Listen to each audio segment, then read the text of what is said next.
to the Zen Forum, where we inspire and empower you to achieve holistic success. In collaboration with Indonesia Economic Forum and the Zen Monk, we are redefining success beyond money, focusing on true well-being, purpose, and balance. Through powerful conversations, we are igniting growth and sparking change in both your personal and professional life, one episode at a time.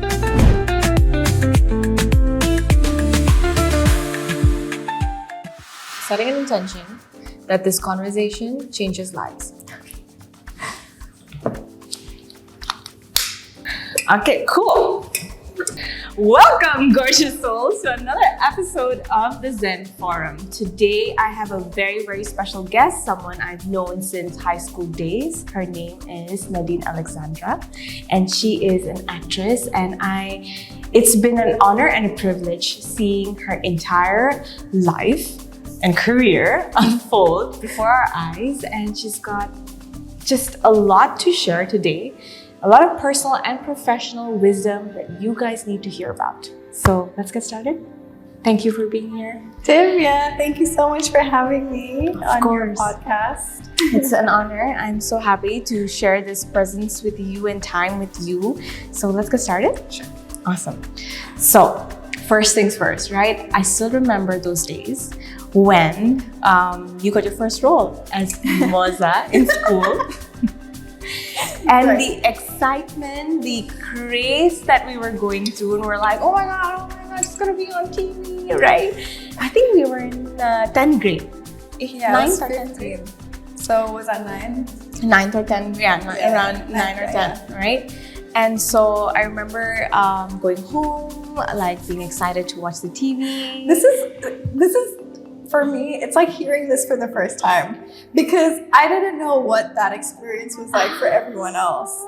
I was so lost in because it was a very overwhelming experience for me, right? I can so it's so cool for me to hear what it was like for my friends like in school. Wow. That's incredible. Yeah. Because that's what I wanted to talk about, like what you experienced, growing up actually in that limelight. Because from our end, it's like, of course, we could see the excitement, the perks, the glitz of all of it. But I'm sure it came with a lot of challenges because for us, we're like, just like come back to school and I just want to hug you. Like, it was so exciting. And we're like waiting, coming home, watching the TV, and then we'll talk about it. Yes, we did. Of course, we totally did. Oh my God. Yeah. And like I remember just waiting to come back to school and like chat about it. That's so sweet. Yeah. That's so sweet and supportive of you guys. Thank you so much. Yeah. Yeah, it was a pretty crazy time. It was pretty wild. I'm sure. So like from being an actress and then you won Putri Indonesia and you had like a whole, like it was like a whirlwind of an experience. And so as much as, again, like I said, there's been a side where of course this is incredible in its own ways, but I'm sure you must have gone through a lot of challenges in like navigating limelight in such a young age. How was that like for you? Yeah, I think it's really important to note that when I was going through, whether it was acting for the first time on TV, and then a few years down the road from there, winning the Putri Indonesia pageant, I think it's important to remember that was at a time when social media wasn't what it is today. So, like, for example, with getting the role, right, as Moza, which it blows my mind that you still remember. And it like, I'm struggling to find the words to describe how I feel about it, in the sense it makes me feel really happy, but I'm just so surprised, right, that it left like a mark on you as well. But for me at the time, I was just a bit of an acting theater nerd. Like as soon as I could start walking and talking, I've always been a performer at home. So I would put on like little skits and little shows. Like Rishika, she's my childhood bestie from 4th grade, and we went to school together. So Rishika also often refers to that time, and she'll talk about that time, and she'll talk about me and say like, yeah, you were such a drama queen. There's this one anecdote about that time. She was staying over, we were having a slumber party, and according to her, not that I remember this, but according to her, like I came and I like dressed as like a homeless person or like an old person or something. So like from that mindset of someone who was just, I loved theater, I loved plays, I loved musicals. Whenever there was anything in school, no matter how small the role was, I was so excited to be a part of it. So you can imagine for somebody like that, being offered the lead role in this new TV show, it was just such a dream come true. Yeah. You know, and I have to say, like, my mom was my manager at the time, and we had zero idea about the industry. So we didn't know what sort of the standards were, standard of pay, or like working hours. We were navigating this entirely new world and industry for the first time. And so, but I wasn't thinking of any of those things. You know, I wasn't thinking about like, oh, how do I make money out of this? I was just like, oh my God, I get to play a character. I get to be paid for this. And like, it was so much fun. And I had no expectations whatsoever as to how it was going to be received, like publicly by the audience. And it was such a surprise that this little sinetron called Ini Kah Cinta had like a bit of a following. But one of the funny things that came out of that era was like, you know, I'd be at home after school, or like it was a Sunday, for example, and I'm not working and I'm not at school. And so I'd be chilling at home, and then there would be like 20 kids from my complex, like, and they knew where I lived. So they would come to my house and they'd be like, Kamuza, main you. And so cute. Like, it was so sweet. And it was just, but for me, and then for my parents and for my friends, it was just such a weird scenario, because it's like, it's Nadine. Like, what do you mean? What do you mean these people that we don't know, these random people, like they know me? And so it was I think it was a really sweet introduction into this very public world and very public life. And I'm very grateful that that took place at a time before social media existed. And so my interactions with people were face-to-face interactions, you know. That's nice. Like I would be at the mall on the weekend with Rishika, and then, you know, small kids would come up and, you know, ask to take a picture, and we'd be like, what the heck is going on? Like, this is so weird. But it was still very like, there was an organic, I think, quality to it. And it was just kind of bizarre. And then even when I went on, what is it, like 4 years later to win Putri Indonesia in 2010, yes, okay, internet was more of a thing. And there were these social media, there were these online forums. Like more like, I think, Facebook times, yeah. Yeah, so, yeah, exactly. And then they had forums specific for the pageant and stuff. That was sort of more of my introduction into, oh, there's an extended world out there of people that I don't know and I haven't met and I probably will never meet. But they have a lot to say about me. Right. And I know that whatever criticism and whatever judgment I received at the time, it really left such a mark on me in a bad way. But it's still, I know, nothing compared to what somebody stepping out for the first time in this industry now would experience now and today. Oh, wow. You know, like all of a sudden you don't, like, yes, there's a level of narcissism in our society, right? We're always looking in the mirror, we're always trying to improve how we look, and there's beauty standards and this, that, and the other. As women, we're always trying to navigate, and it's always difficult, right? But having like tens or maybe hundreds or maybe even thousands of people suddenly focus on just your physical quality is something that I don't think our nervous systems are built for that. It's intense. So even at that time, yes, there's all this glitz and glam, and okay, yes, there's a makeup team and there's a hair team, and I get to try on all these really cool dresses and meet all these fascinating people and have these incredible experiences. But actually, beneath all of that, I really struggled with, that was the first time I encountered body dysmorphia. So I really struggled with my self-image, I struggled with my self-esteem. It spiraled me into a really difficult depression, which I don't think I've ever fully recovered from, but sort of just managed to deal with it. And then as you get older and more experienced, and you, for me anyway, like trying to connect with myself in an authentic way, and just accepting that this is Yoda, this is this Part is of me. it. You know, it's taken me a long time to sort of really accept me. So I'm like, now I think I'm at a stage where I'm like, I don't really care so much what other people have to say. But for me at the time, it was a really mixed bag. Like, the Sinatron acting was just really novel and like, oh my God, I can't believe I'm doing this. And I remember now, like, yeah, going to school and like people being really excited, which I just thought was really sweet. But it's gotten increasingly difficult since then. Like, you know, dealing with how your public image is being perceived. I don't think we're meant to be perceived on this level like all the time. Can imagine. You know? I can imagine. And that absolutely makes sense. You're absolutely right. I forgot about the fact that we were in an era where like social media is really not a thing.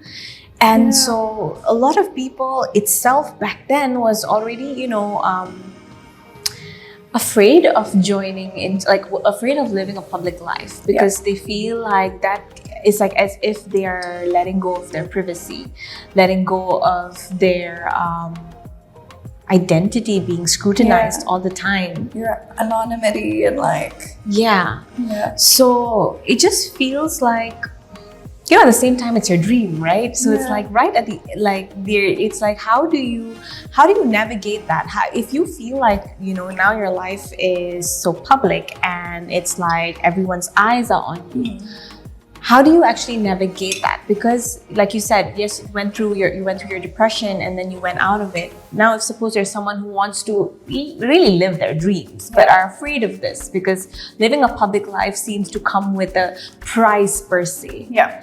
What do you have to say? Like, how would you go through that? Right. I think this might actually be one of my controversial points for the game that we want, which I've just thought about.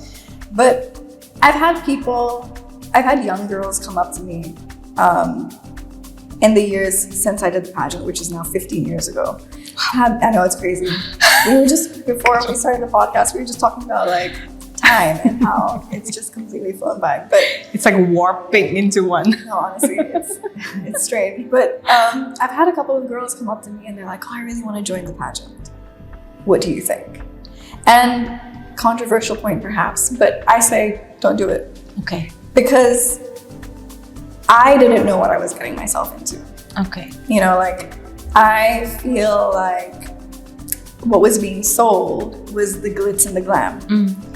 But nobody really sits there to talk about, okay, do you have the mental fortitude and resilience to deal with being criticized on a day-to-day basis? Do you have what it takes? Like, this isn't a challenge. Yeah, I'm not saying like, do you have what it takes? Like, no, but genuinely, like, do you think that you can deal with an onslaught of criticism about your physical body, about things that you can maybe you can't change, maybe you don't want to change, right? Like, and I just don't think that anyone can really prepare you for that aspect. So when people have come up to me and asked me, I say don't do it, because that I walked away thinking like, oh, I was 19, I was a baby. And I really lost a lot of innocence that year. And I wish in some ways that I had had a chance to just be 19 years old and be silly and discover life. But I was forced to fit into this role. And I've had some of these girls who've come up to me where I'm like, don't do it. They go ahead and they do it. And obviously I explain to them, right, like where my perspective is coming from. But obviously, like, everyone has different goals. And for example, for me, the reason I joined was actually primarily because I needed something to do that summer, which is perhaps also a controversial point for some people, because I know in the pageantry industry, you know, there are girls who work for years and years and years to try to win a title. And I have so much respect for that kind of discipline and dedication. But for me, I didn't walk in with that mindset. And I think that's actually what gave me an advantage, because I wasn't concerned with winning and I was just being myself. It wasn't like you were not trying per se. You were just looking for an experience. Yeah, exactly. It just happened. That's what I was prioritizing at the time. Exactly that. I was like, oh, this is an experience that I think not many people get the opportunity to have, which I know is a privilege. So let me do it for the plot, right? And then, you know, things happen the way they did, and I'm like, I think it's funny that for me, I think I'm the most extroverted introvert. I understand what you mean. But I'm very much an introvert. And I think it's funny for me to have naturally gravitated to work or careers that are public facing. That requires you to be an extrovert, like right, proper. yeah, and maybe it's not just even being extrovert, but to be perceived by people, right? Lots of people. Where the real me, I'm actually really shy, and I'm socially awkward at times. Like, honestly, I really am. And it's become more and more apparent over the years. Really?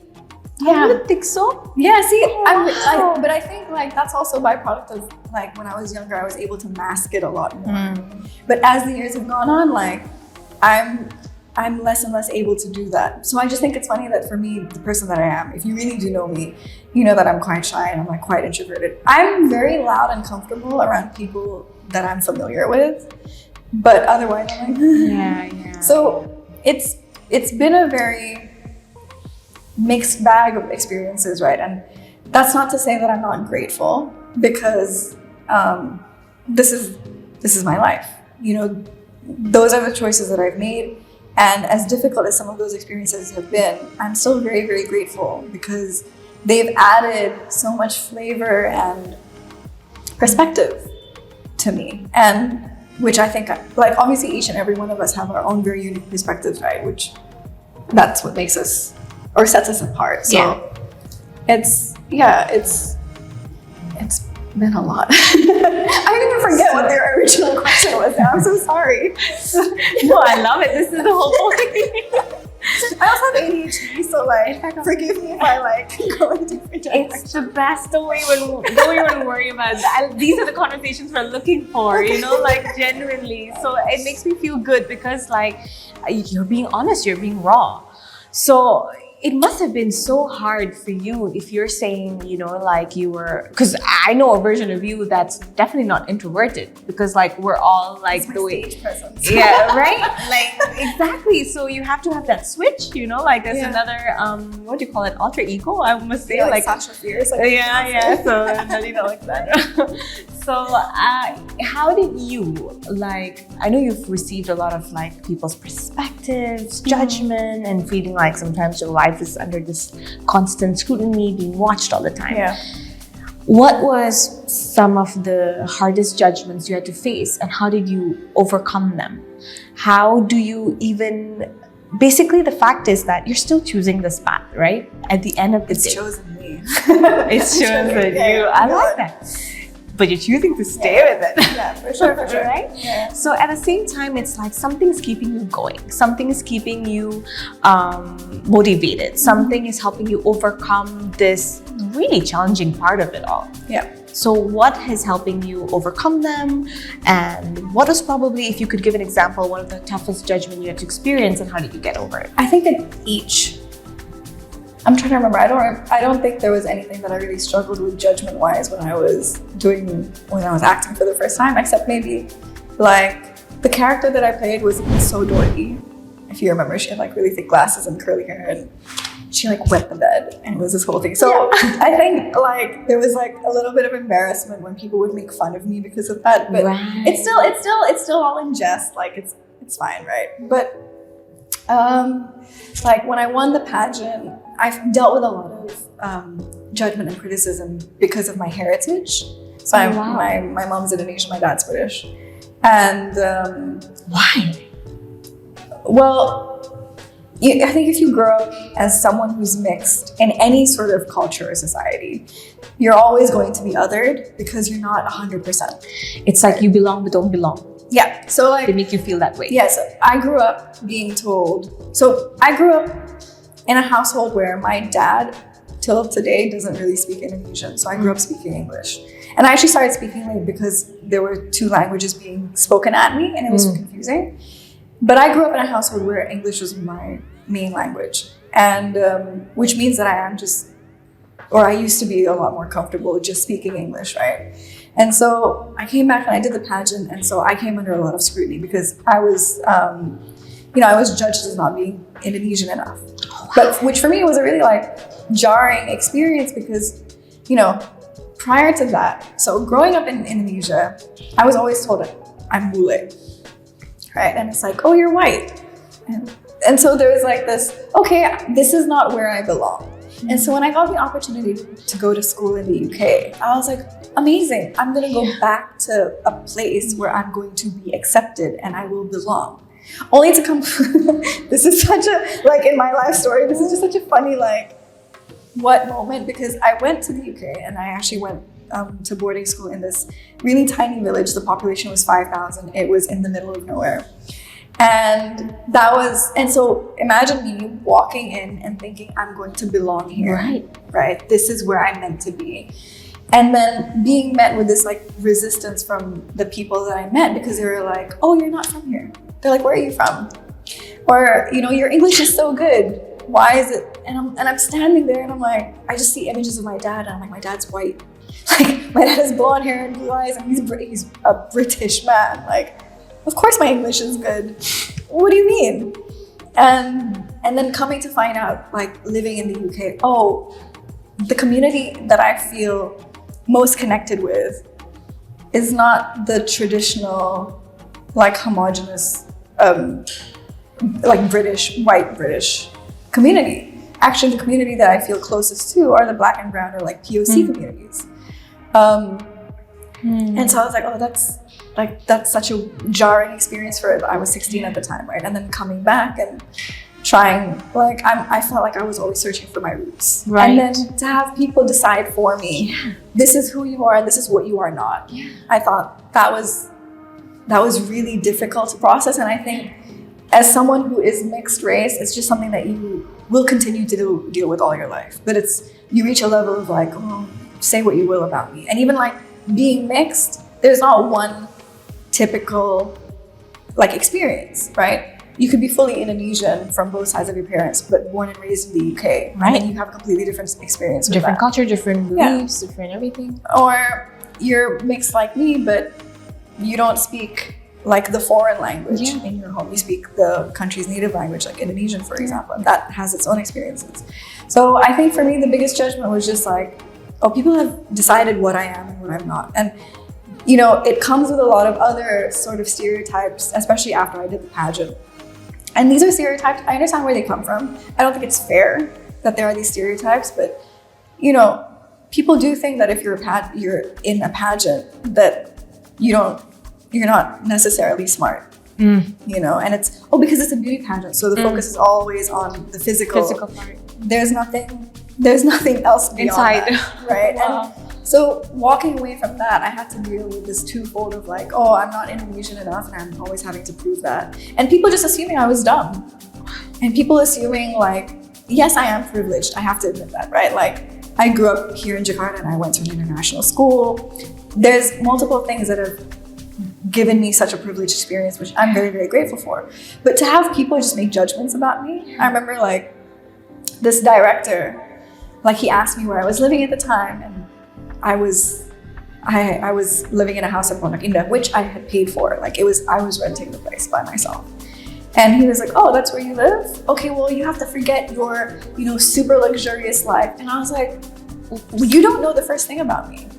Like, you don't, like, I'm paying for my own rent. Like, mommy and daddy don't help me. I haven't, like, I'm very grateful I haven't had to ask for that kind of financial help in my life. But as soon as I could be financially independent, that's what I wanted. So it's been like, it's just annoying that they would disregard your experiences, who you are, your roots, and tell you who you should be, basically. Yeah, and it's like, you have absolutely no idea. But so how do you get over all of this? How do you push through all of them? Because I bet you must have experienced like different things in the, like it's been, if you started this since you were 15. Yeah. This has been over 2 decades. Is my math right? Oh my God, it's almost 2 decades. You're right. Yeah. Not over, almost. Almost 2 decades, yeah. But I think like the way that I dealt with it was again, coming back to, I'm quite shy and quite introverted. So I had to learn to like stand up for myself in these situation. So with that director, for example, when I said to him, I was like, no, like I was shaking in my boots, and I was like terrified of repercussions and this and the other. But I was like, no, I'm sorry, that's not true. Like, I pay for my own rent and I don't like And he was like, oh, okay. And it's so interesting, right? Like people can say things and then when you correct them, and it has such an impact on you what they say. Yeah. And then when you correct them, they're like, oh yeah, you're fine. Like, it's so inconsequential to them what they've said, but it sticks with you. It really sticks. Yeah. Till today, it's one of the experiences that I remember, right? Yeah. But I think like over time, it's just sort of like you learning to stand up for myself when it counts, and then just like dealing with the sort of repertoire questions that happen all the time. Like every time I get into a cab and I'm talking in Indonesian, they'll be like, oh, dari mana mbak? Yeah. And then we have to go through the whole rigmarole of like, oh, yeah, my mom dari Solo. Yeah. Oh gitu, saya kira terus pasti nengok ke belakang kan. Saya kira boleh mbak. Ya. Gitu deh pak. But it's just like, it's, so long as I think it's not aggressive and it's not outwardly racist and people are just surprised, they don't know where to put you, it's fine. Okay. And you just sort of learn to How do you deal with privacy and remaining authentic when the world seems to be watching? Good question. So, like, for a really long time, I always kept a very clear, like, there's like a very clear demarcation line in my head of my public persona, my public profile, for example, and who I am in private. And I'm realizing, and this is an ongoing process that I'm trying to sort of like break through at the moment, right? Which is that like I've put on this kind of mask that I think will please most people. Okay. And it's also out of a protective habit because I was judged so harshly in the past. And so I've kept a very clear line and I'm very careful about sharing things about my private life, even people in my life, like who my real friends are, unless they're already known publicly, right?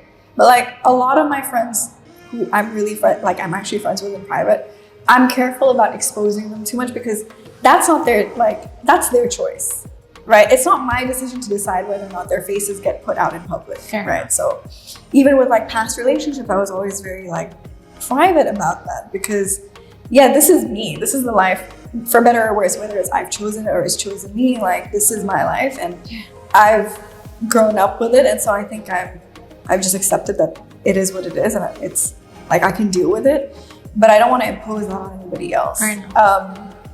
But I am at a stage in my life now where I recognize that it's really people speaking truthfully and honestly and authentically about themselves and their experiences. That's what pierces through the noise of the white noise that is social media. Fair enough. Right. And so I think there's a level of not giving a bleep about what because people are going to judge either way. This is what I've learned, right? There's so many different groups of people out there in the world. Even if you tried to cater to every single one of them, first of all, you would be contradicting yourself in so many different ways. So true. Like, it's such a spectrum, right? You have people on this side of the spectrum and other people on this side. If you try to cater to both, you're like, done. It's a contradictory. Yeah. It's a contradiction, to yourself. But also, like, even if you tried, you could not please everyone. Yeah. And even if you did everything right by the book, there's still going to be people who are going to be unhappy with that. So, well, if people are going to be unhappy anyway, why are you going to make yourself unhappy in the process of remaining inauthentic and hiding? No one's winning. Yeah. No one's being satisfied out of that entire process and scenario, right? So now I'm sort of like at a point in my life where I'm 33, dude. Like, you're here. I think I've earned it. I think we've earned it. I think we've gone through life and we've gone through these different stages of editing ourselves, not being ourselves in order to shrinking ourselves, and like, just caring about what people think too much, so that you just hide behind your true self. And it's hard though to get out of it, because there's so, like you said, so many people have something to say, but that's what I think we need to accept, that they will say anyway. Like, even if you sat in a corner and didn't do anything, like someone's gonna come along and be like, well, why are you sitting in a corner not doing anything? Well, damn, in that case, I might as well get out there and like be me. Yes. Because like, in the last, I'm sure we're gonna get to this in a second, but like in the last few years, I've gone through such a intense, like, transformational process. And in that, I've really spent some very, very dark nights, and I've dealt with depression. And one of the things that I read during these last 3 years is like, expression is the opposite of depression. Okay. And I was like, that's interesting, right? Because yes, part of the reason I'm depressed is because I'm keeping so much of myself like hidden away, because I'm afraid to shake up this comfortable. But really, is it comfortable if I'm unhappy? If you're unhappy? It's actually comfortable. You're trying to think of the comfort of the other person, not for yourself. By right. Exactly. So you're spewing in that discomfort. So you're feeling depressed. Yeah. And so like, if expression is the opposite of depression, then this needs to come out. Like the truth, like me saying to someone like, this isn't working. I'm unhappy. Or me telling the world like, actually, you know what, you don't have the right perception of me, but it's okay. I think being like stepping into your authentic self is also acknowledging that you are going to be misunderstood. And I think for me, that was a huge thing. I really want to be understood by people. I really want people to understand where I'm coming from. Because I make such an effort to do that. I feel you. I think it's my trauma.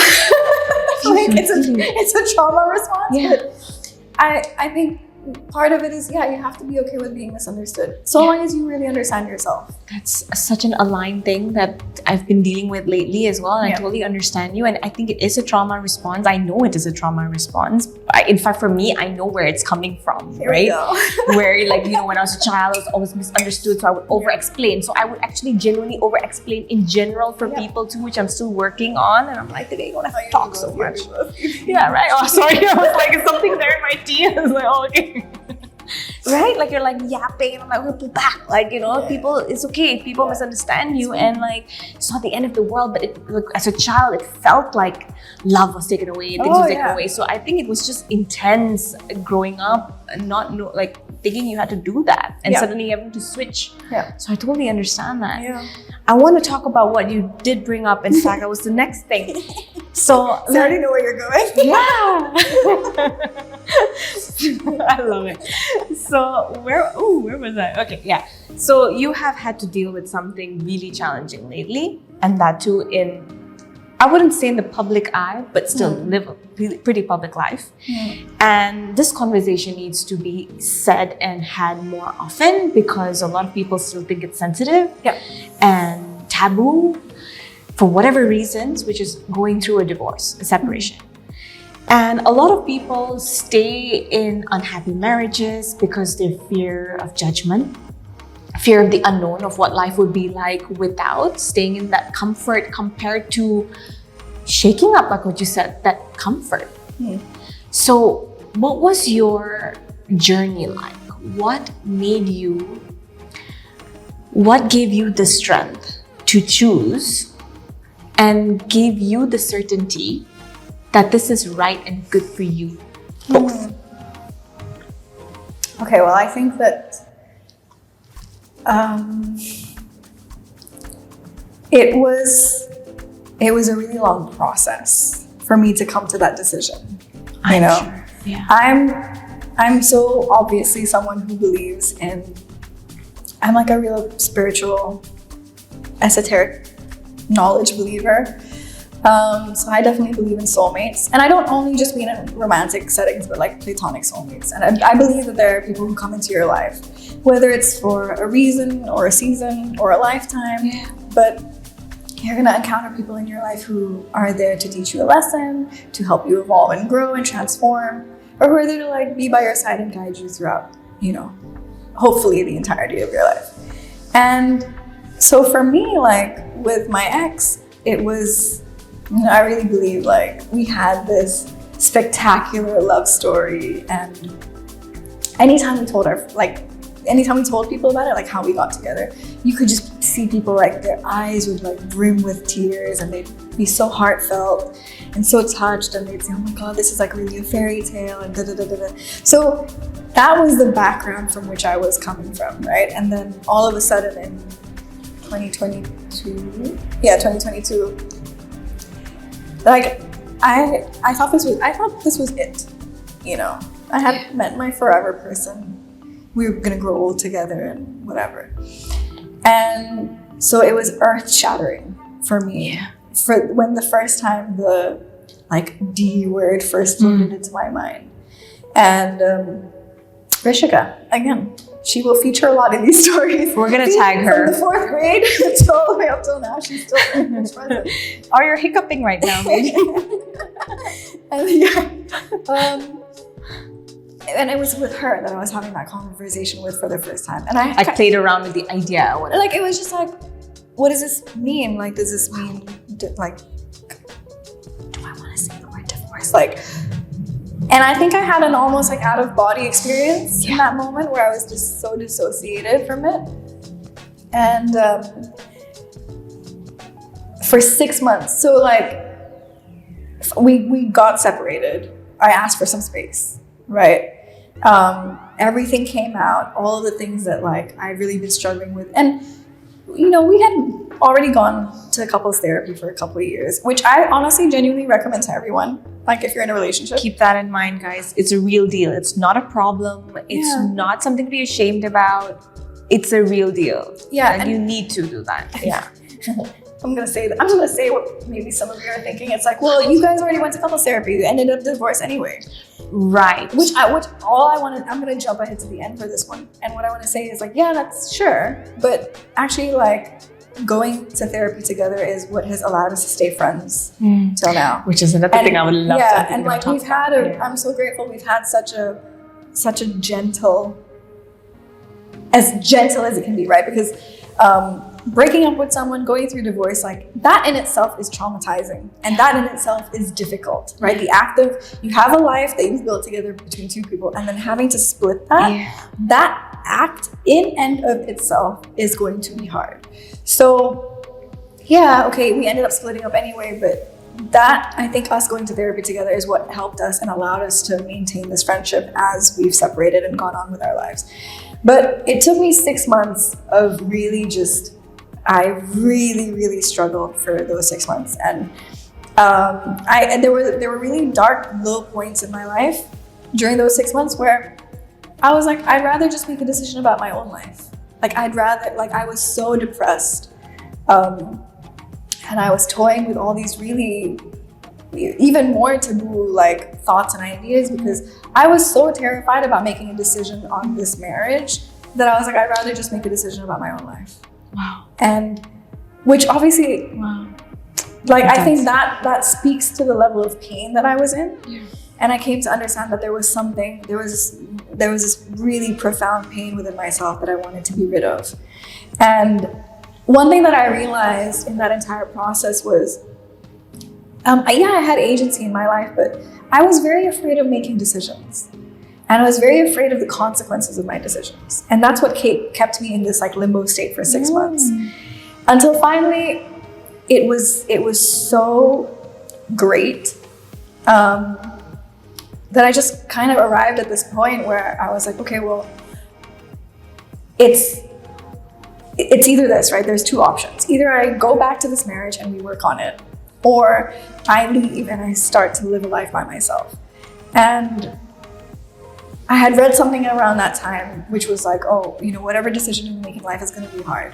You just have to pick the hard that you're okay with. You're okay with. So true. There's no right or wrong, actually.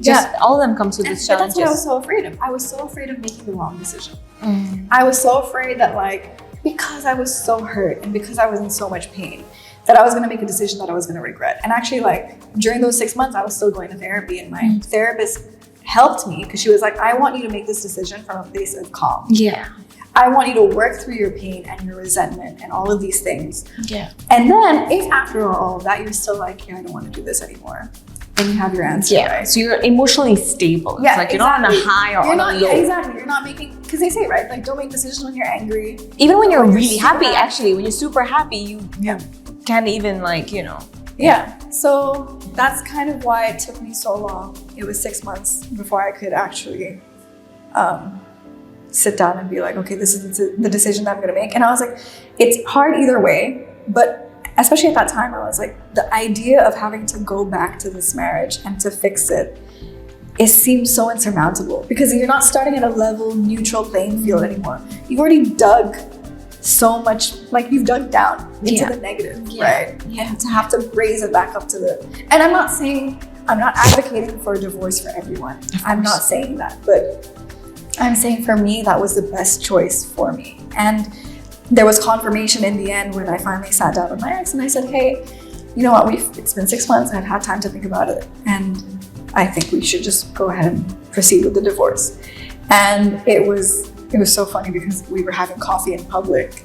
You know, it's just one of those things that like, it's gonna go down in my memory as like a pivotal moment in life. And it was so sweet. And I walked away, I got in the cab, and I just felt like this weight had been lifted off my shoulders.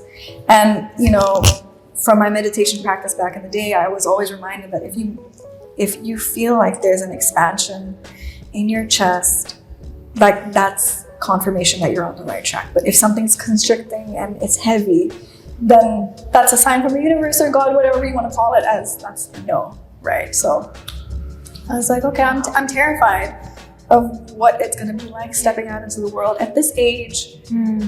When the year that we got divorced was the year that we were supposed to start trying to have kids. Wow, that's even more intense. So it's like having to let go of this idea and all these like future dreams and these possibilities, and recognizing that, okay, yes, there is still a part of me that still really wants kids, right? And wants that, but not at the cost of like not being me.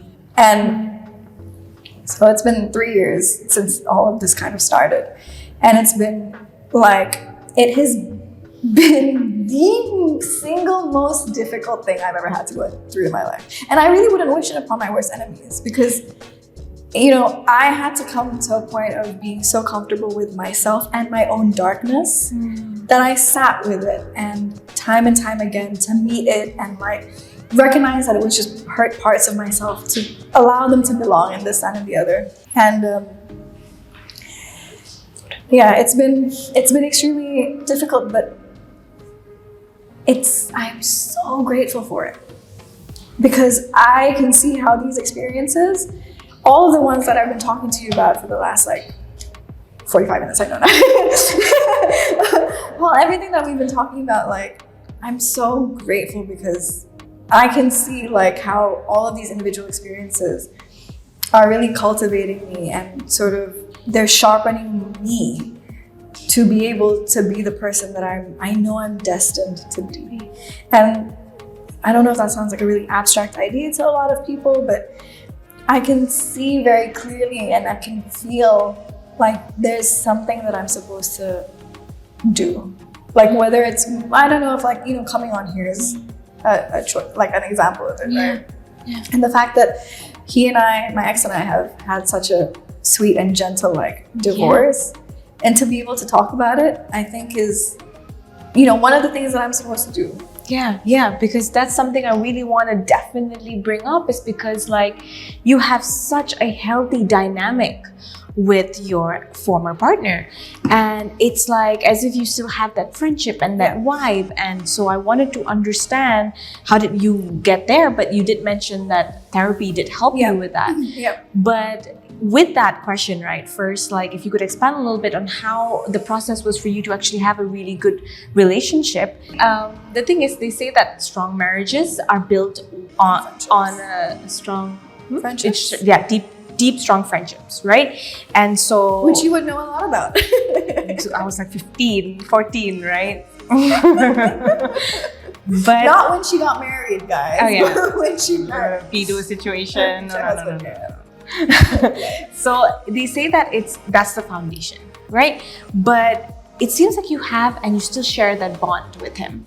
And so it's just like, how do you know when a relationship is better off as friends and a romantic relationship? Because like obviously again, you know, there's that confusion that like, we connect, we're like super, like everything's great, and where do you it's gray then, you know, between love and friendship. So how do you tell the difference, and how is it that you have a healthier relationship as friends, as former partners? So I think on how we have been able to maintain our friendship, we started off as friends.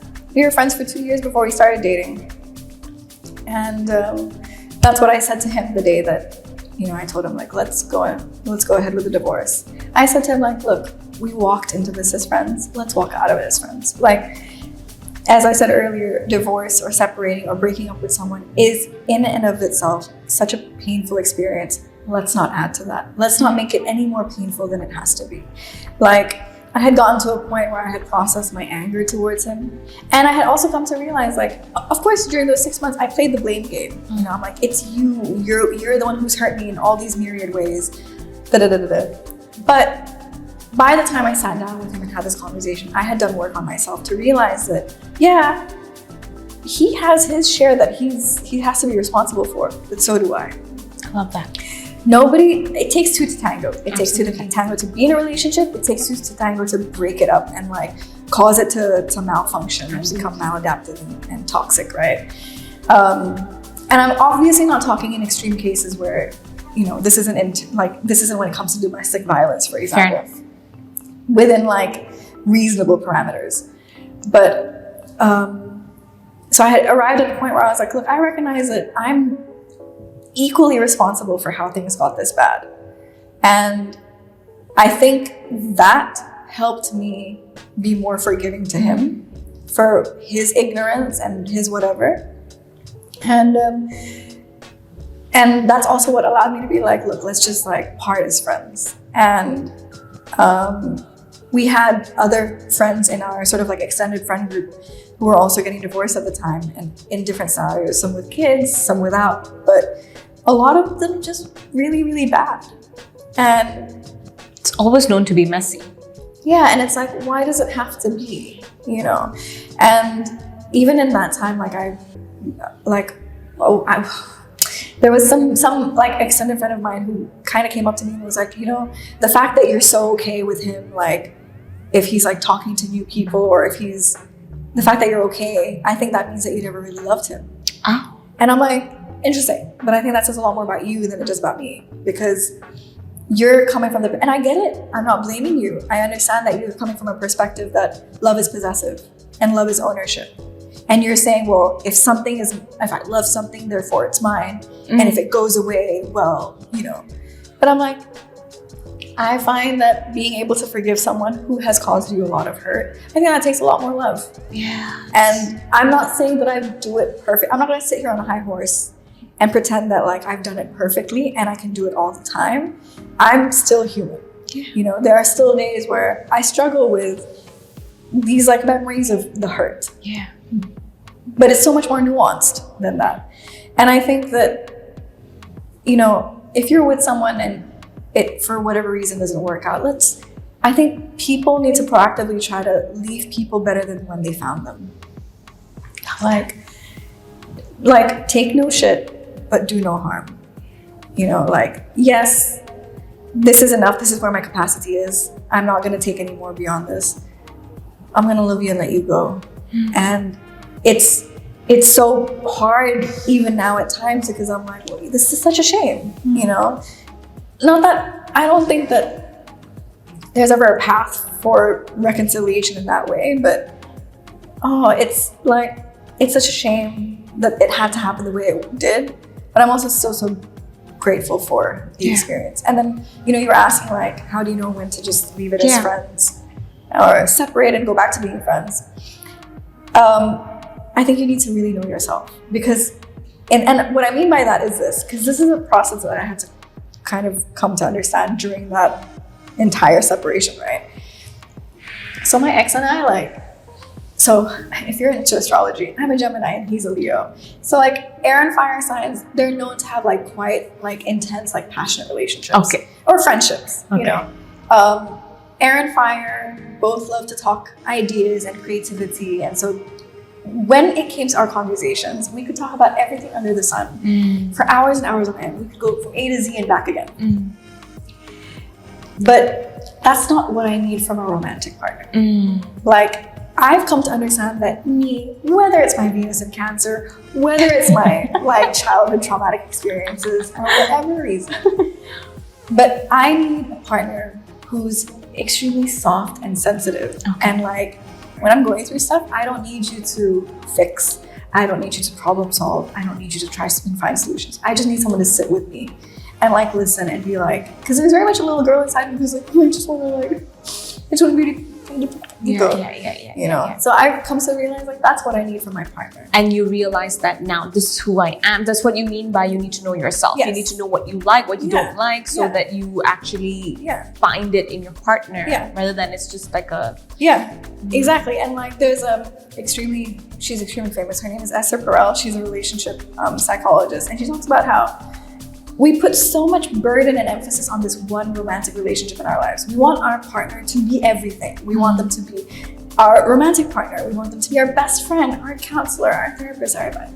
And the list goes on. But it's stifling. Can you imagine like having all of that expectation and burden put on you to be everything for your partner? It's so unfair. And so we shouldn't do that to our partners, right? And it's like, okay, now I've come to understand what I need in a romantic partner is someone who I can get that emotional sensitivity from. And what I need from my friends is conversation and intellectual stimulation. I don't need to get that from my partner. Got it. You know, and it's like, let me diversify. If we want to talk about like love languages, for example, and how you fill your tank, right, in all these different ways, diversify your sources. Yes. And I think that's another problem that I made in the past was like I put so much emphasis on this one relationship that to be your everything. To be my everything, and when it wasn't able to provide it, it broke me. You know, and so like that's where I come in and I say like these are the things that I've had to learn about myself. And it's not easy, you know, like facing your mirror and saying like these are my flaws and these are my shortcomings. Yes, it's not. And I get where they come from. Yeah. And I love them. I love myself nonetheless, and I'm still enough and all these things that it's I think you gotta know yourself. And it's like it's easy to be sort of what's the word? Like it's easy to be distracted by all the like, oh my God, he's like this. Carried away by or she's like this or it's like you get caught up with all the like bells and whistles, but it's like, okay, but think about it. Like this is the question I had to ask myself in the end was like at the end of the day, life is going to be hard. What are some of the worst scenarios you're going to face in life is like losing a parent, right? Or losing family, or losing a house to fire, or any of these big situations in life. Do you think that person is going to be able to support you through that? And that was it for me, that sort of asking that question. A partner for you should be able to hold space for you in the right way.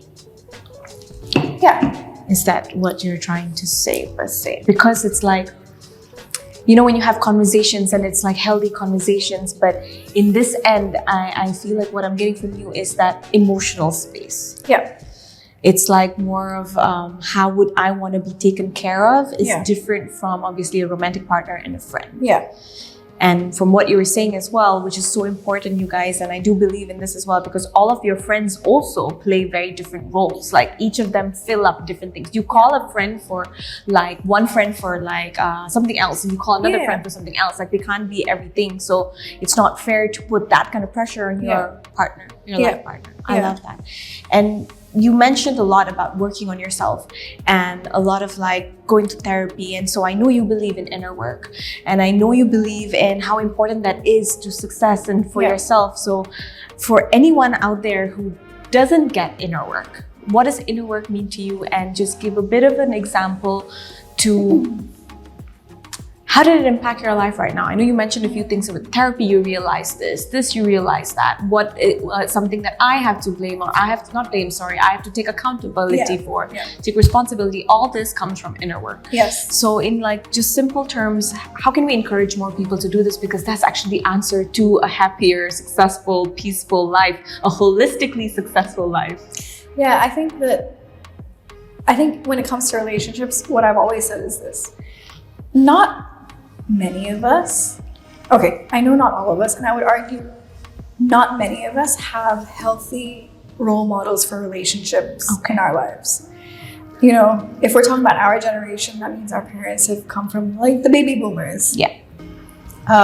Where, yes, there's a lot of like marriages that have stayed together, but they've remained unhappy marriages and just like marriages of convenience. And I'm not blaming any of that, but there's so few of us that have been modeled a healthy example of a healthy relationship and dynamic between two people, right? So I think because of that, no one has taught us how to be in a relationship. It's all a rage right now to talk about love languages, right? And like, this is how I need words of affirmation. And it's true, but like, apart from just like your love languages, what's your language of conflict? And like, your language of conflict is something that you learn in your home growing up, that you've seen modeled between your mom and your dad, or whoever your guardians and caregivers are. And can you objectively say that was necessarily the healthiest thing? Yeah. And you have two people coming together in a relationship who have completely different backgrounds and like upbringings, right? And you meet, and it's like, okay, well, how do we do this dance, right? And so I feel like couples therapy, I would recommend it to anyone because it helps to unpack and clear a path. Yeah. And it helps for people to realize like, maybe there's particular habits that we do in conflict where we shut down, for example, and we're like, I need to disengage from this conversation because it's so overwhelming emotionally. And then you check out. But then what is that? What is that act of avoidance, right? Are you stonewalling? Because there's words. This is what I think like therapy has given me is like these things that I used to think were just normal and just you were just doing you were just behaving the way this is who I am. Yeah, but there's labels to it. Oh, this is called stonewalling. This is called triangulation. Yeah. And those things, once you sort of know what they are and you can call them out, you can actually start to work on them. So like I've come to find out through therapy that I'm someone who's got extremely, I have an extreme like anxious attachment disorder. Okay. And I'm like, oh, this makes sense because I can see how it influences decision making in my life. I can see how it influences so many other aspects of me, right? And so I feel like, I think the reason inner work is so important is because there's so much in our behavior that we don't realize is pre-programmed and conditioned. There's that documentary, oh my goodness, I forgot. 3 Identical Strangers. There's a documentary on Netflix called 3 Identical Strangers. And it comes to find out, it was actually a science experiment done, I think, by Harvard, where they had triplets born and their mother didn't want anything to do with them. Triplets born, and then they were separated. And they were sent to different families with different socioeconomic backgrounds.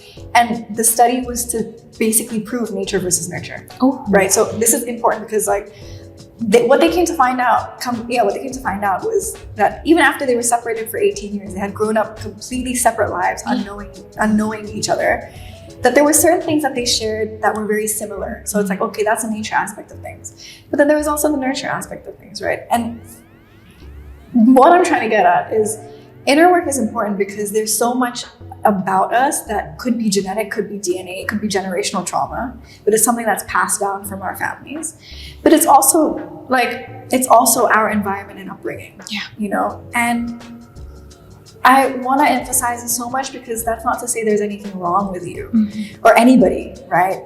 But it's just that maybe these are like maladaptive behaviors that aren't helping us be our happiest version. Yeah. And maybe shining a light and becoming aware of those things and then trying to sort of develop new habits, new behaviors, which are going to be better for us in the long term.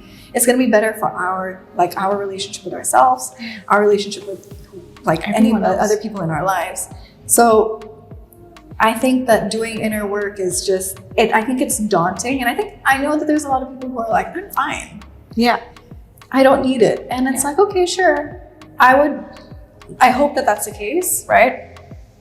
But I think that it may not be apparent just yet. So why not get a head start and be preventative about it? Yeah. But I also admit that sitting and like contemplating certain like events in your life or like going over your pain and hurt again and again is not always going to be the most productive thing.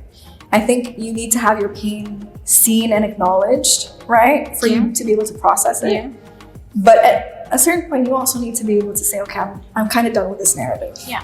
Right. So I think all of that is just part of working on yourself and coming to find out what your process is like. Thank you. I love that.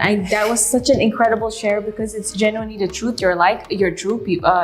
People say that I'm fine, and yes, maybe you're fine. But I guess what I like to always tell people is like, if you feel there's something off in your life, question it, challenge it, find out what you are doing that's probably causing that. It's not about blaming yourself. It's just that if you change your response, then the experience in your life changes too. So it's not like trying to change your partner, trying to change the ABC, but like look at yourself and be like, okay, if I change this, how does things change instead? So I believe that inner work is helping you realize your blind spots where you are actually creating your current reality and how you have the power to change that instead of waiting for the reality to change. Absolutely. Yeah. So I absolutely love that. And that's been so packed with incredible wisdom. It's been such an epic catch-up.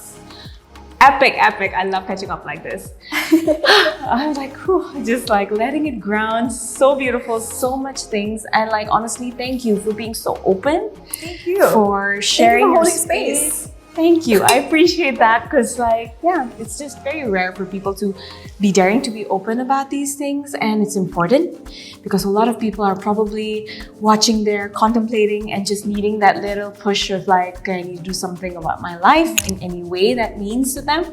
And so thank you. Thank you for being that change for them. Like, what is not the factor of change? The influence of change.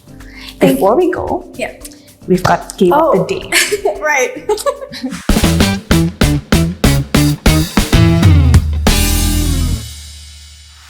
The game of the day is called We Listen and We Don't Judge. So we're gonna say like statements and we're not allowed to judge each other and you guys are not allowed to judge us too. But if you're judging behind the screen, so whatever. So You do you, boo. You do you, boo. Indeed. So we're gonna think about statements. We'll take turns. Okay. And then let's just see how the reaction is. You want to start? I want to open my list. Do you want to start or do I start? We listen and we don't judge.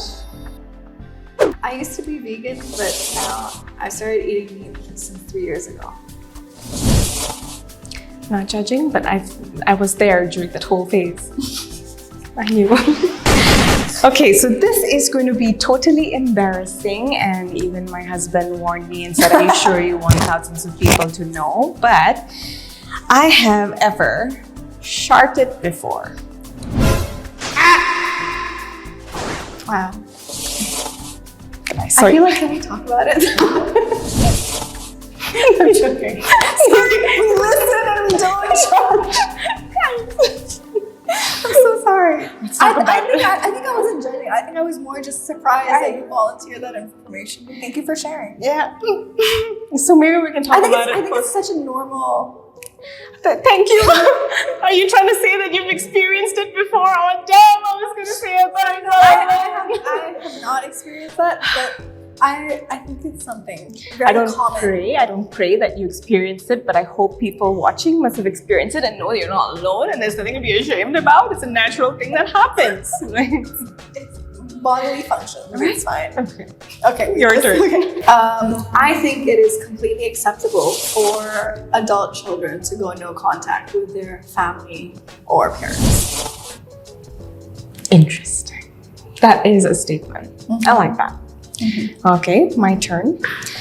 I do not like sharing food on my plate. Oh, you're Joey. Yes, I am Joey. And I would like to tell everybody, I takar my food, right? So I kind of have like, this is the ayam, this is the nasi, this is the veggies. And if towards the end, you would notice that it would be like nasi, ayam segini, ini, it's like kind of like takar. I don't know where that, I got that from my grandmother, I remember.